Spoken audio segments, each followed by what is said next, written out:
Hello, people viewers. Welcome to Mr.Who reviews.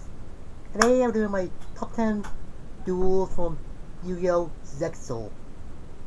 And this is me my fourth Yu-Gi-Oh! top 10 duels video. The other three are probably still up on my site when I checked them. And that's it. And I think Zexal was just a great series, very unpredictable of how the duels are turn out. I think the music from the English dub is a bit better than in the Japanese one. Yeah, I'm kind of glad that they changed some of the names, since the names of Yuma's guy friends sort of sound the same, but that's me. Anyway, number 10, Yuma versus Kite, or just their third duel, or technically second, since their first one was cut short since Kite had to leave since his brother Hart was in danger or something. And the reason I like this duel because Kite was trying to figure out why he had duels now that his brother is like healthy.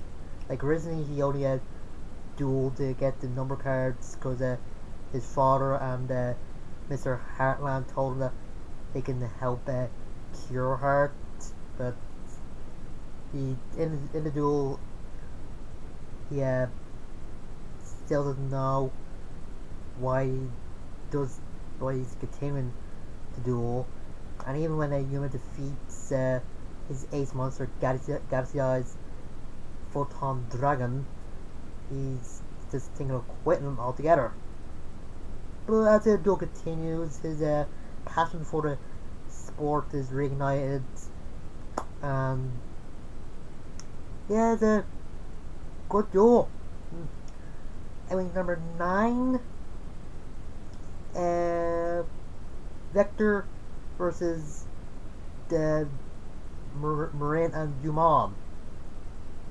And this is during the Barian Onslaught arc. And yeah, Vector was a real troll. Just using the Demon and Moran to just take energy from Nash every time they attack Vector. It's just very scheming. And the line said by Vector is just great, and I just love that both Demon and Moran lose to Vector's imitation token or whatever, because like they're just defeating themselves. And the combined scene between Moran and Nash was just great. Just great. Anyway, number 8, Vendrix versus Yuma in the Duel Carnival final.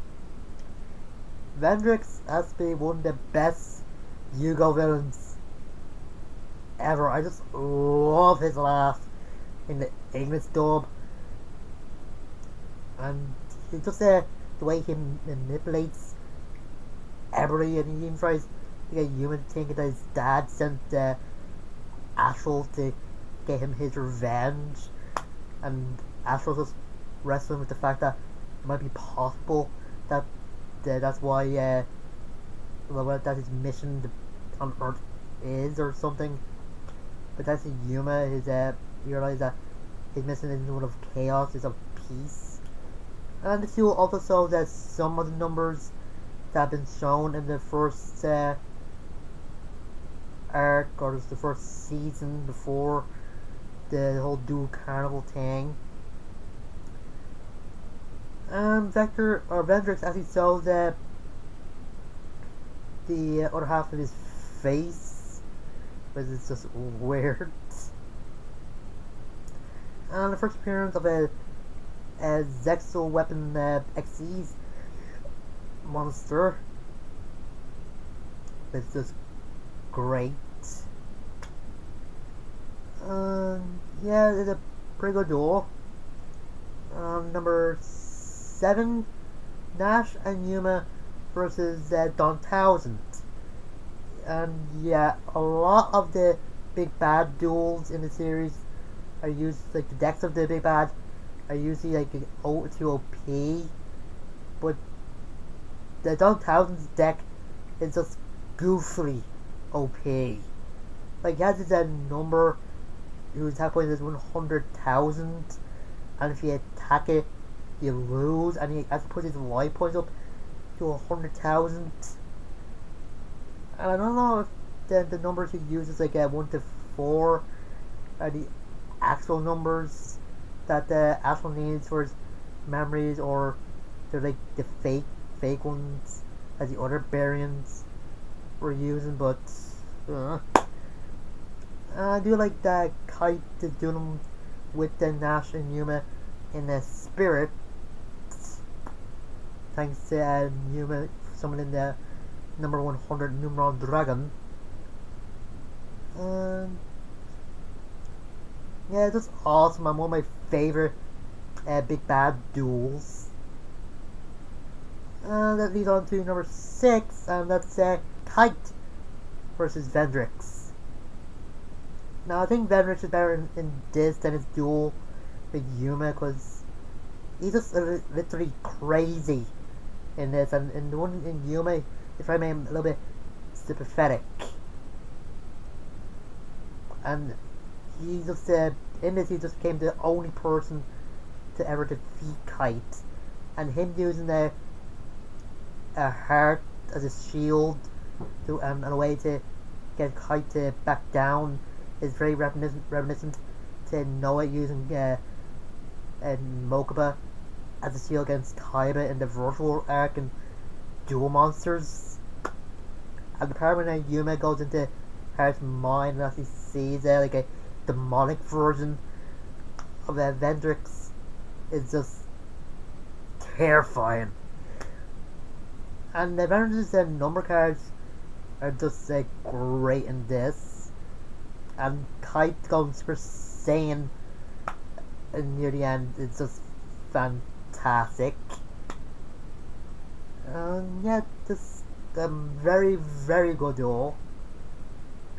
And now to the top 5. And number 5, Nash versus Quattro, or 4. And this is near the beginning of the Barbarian Onslaught arc.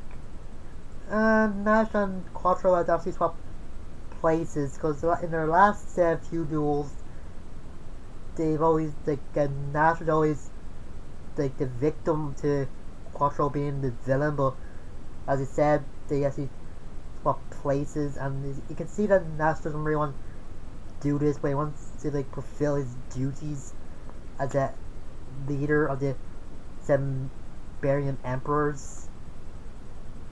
Yeah, I don't know why they're called the 7 Emperors if one of them is a girl. So it'll be the 6 Emperors and the Empress. I don't know. And the introduction to a new rank up magic card is just great. And in the Japanese version, when Nash uses Quattro's fan service quote, was just fantastic. And him just twisting the knife in a wound when he shows Quattro all humans friends are losing in their duels, and Quattro using his and his brother's own version of a rank up card was just fantastic. And yeah, that's another great duel by Nash. And number 4, Astral versus Yuma. And yeah, I know people are gonna say it's kind of similar to the Yuki versus a 10 ceremonial duel, but I do see a little bit of a Yugi versus a Jaden ceremonial duel in this, since Astro's trying to get Human to enjoy doing them again, because it seemed for the last few episodes Human's just been doing them to survive or just to defeat somebody, and this says on a lot of versions of Utopia, including the rank 9 Utopia Dragon, I think it's called, or something. It's just great. And some new cards that Astral and Yuma use were just fantastic. They're not really as good as Yugi taking down the 3 different God cards, but yeah, what can I say? And number 3, Vector versus Nash. Yeah, to get the backstory of Vector in this, like unlike the other Baron Emperors on town, that he manipulated him and his dad in becoming like crazily evil, and him and Nash are actually doing in the same place that they are fighting in the past as well. But I don't get in the flashback when he actually killed the Baron versions of Nash, Amarin, and Abyss Splash put their souls in Rio and Shark's body when they got in that car crash. Would it make more sense that they go into Rio and Shark's body when they're like babies or something? I don't know. And the Vector just being a troll, like always, even trying to get a sympathy from a Yuma, and the other everybody has his memories back, but Shark is the only one that didn't trust that he was being sincere. It was just great, and I think Shark was the only one that could ever defeat Vector without like feeling guilty about it. That's great. And number 2, Nash versus Yuma. Now this is set after the duel against Don Townsend, where Don Townsend's dead and Nash actually inherited Don Townsend's powers, and actually summons a new Barian Chaos Xyz monster by using the other over 100 Barian cards, and Yuma summoning up a new Utopia monster, I think, and actually doing about Astro giving him any advice. And the way Yuma wins is shocking, and just having Nash not use any of the overlay units that Barian Hope has, since he says it represents all his friends and his sister's souls, like no one departs from them or something. It's just a great duel to a great rivalry, and this is like the 6th time that these two duel. I think Shark only won once. Yeah. I don't know. Just the passion in this duel just great as well, and just a great end to a great rivalry, I think. And for number 1, Kite versus Mizar, the Moon Duel. This is just fantastic. There can never be another duel like this. With another great rivalry with Shark and Mizar finally settling who's the true master of the Galaxy Eyes, or master of dragons. And Orbital was good in this as well, just keeping Kite's life support up and being Kite's eyes after he figured out that he got more damage than he thought when he had duels against Mr. Heartland. And even though Mazar told the truth about his past, he still doesn't want to fight the Kite.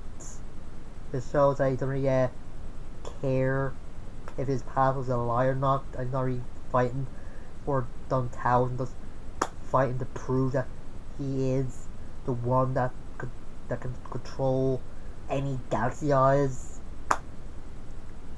It's just great, and the ending is just fantastic with the Kai saying that Mazar was the master until he died on the moon, and I think the dub just ruined the scene.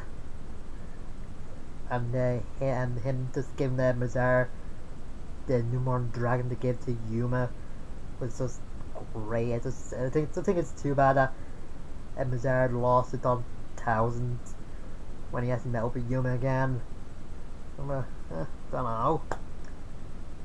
And I do like that Kai points out that him and Zara are similar, but also different. Since say Kai started out not trusting everybody, but after meeting humans, that he did start trusting humans again, and Zara never really started trusting people again. And yeah, just a great duel, and another great end to a even greater rivalry.